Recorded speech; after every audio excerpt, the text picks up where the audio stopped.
Hey everyone, welcome to my channel. நான் உங்கள் ராகுல். இன்றைக்கி எதை பற்றி பார்க்க போகிறோன்னா, நெட்ஃப்ளிக்ஸில் ரிலீஸ் ஆகியிருக்க ஆலிஸ் இன் பார்டர்லேண்ட் சீசன் 3 பற்றி பார்க்க போகிறோம். சீசன் 1 அண்ட் சீசன் 2 வந்து ஹீரோவும் ஹீரோயினும் வந்து எல்லா கேமையும் முடிச்சுட்டு, எல்லா டேஞ்சரஸான கேமையும் முடிச்சுட்டு ரியல் வேர்ல்டுக்கு வந்துடுற மாதிரி முடிச்சிருப்பாங்க.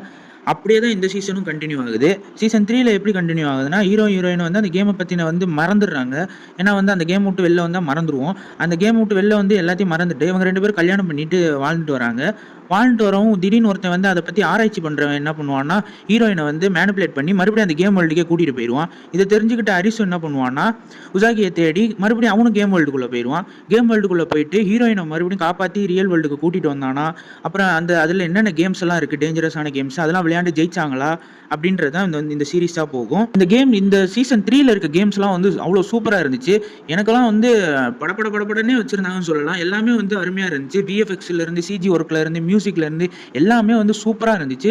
அந்த ஹீரோயின் அந்த மெட்ரோ சீன் ஒரு சீன் வரும். மெட்ரோ சீன் அவ்வளோ சூப்பராக இருந்துச்சு. அதுக்கப்புறம் அந்த ஜாம்பி சீனு, ஜாம்பியோட கேமு, அதுக்கப்புறமேட்டு அந்த அம்புகள்லாம் மேலேருந்து வர்றது, அந்த மாதிரி ஒரு சில கேம்லாம் வந்து அவ்வளோ டெக்னிக்கலாகவும் சரி, அவ்வளோ எஃபர்ட் போட்டு அந்த இதெல்லாம் எடுத்திருக்காங்க. அவ்வளோ சூப்பராக இருந்துச்சு. அதே மாதிரி வந்து போஸ்ட் கிரெடிட், அதாவது எண்டு கார்டில் வந்து ஜோக்கர் ரிவீல் பண்ணுவாங்க. அது வந்து சர்ப்ரைஸாக இருந்துச்சு. அவர் பேசுகிறது டைலாக்காக இருக்கட்டும், அதெல்லாம் வந்து அவ்வளோ சூப்பராக எழுதியிருந்தாங்க. அதுக்கப்புறம் பார்த்தீங்கன்னா, இதையும் தூக்கிட்டு போயிட்டு ஸ்குவிட் கேம் மாதிரி யூஎஸ்ல போட போகிறாங்கன்னு நினைக்கிறேன்.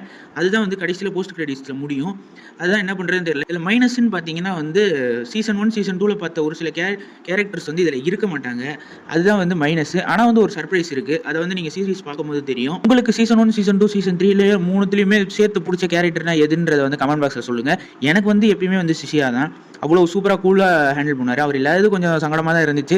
பட் வந்து இந்த சீரிஸ் வந்து அவ்வளோ ஒர்த்து டு வாட்ச். அதாவது சிங்கிள் சிட்டிங்லேயும் உட்காந்து பார்க்கலாம். ஏன்னா மொத்தமாகவே 6 எபிசோட்ஸ் தான் இருக்குது. இந்த ரிவ்யூ பிடிச்சிருந்துச்சுன்னா மறக்காமல் சப்ஸ்கிரைப் பண்ணுங்கள், ஷேர் பண்ணுங்கள். நெக்ஸ்ட் வீடியோவில் பார்ப்போம். Stay peace, stay safe. மறக்காம சர்ப்ரைஸ் பண்ணுங்க. தேங்க்யூ.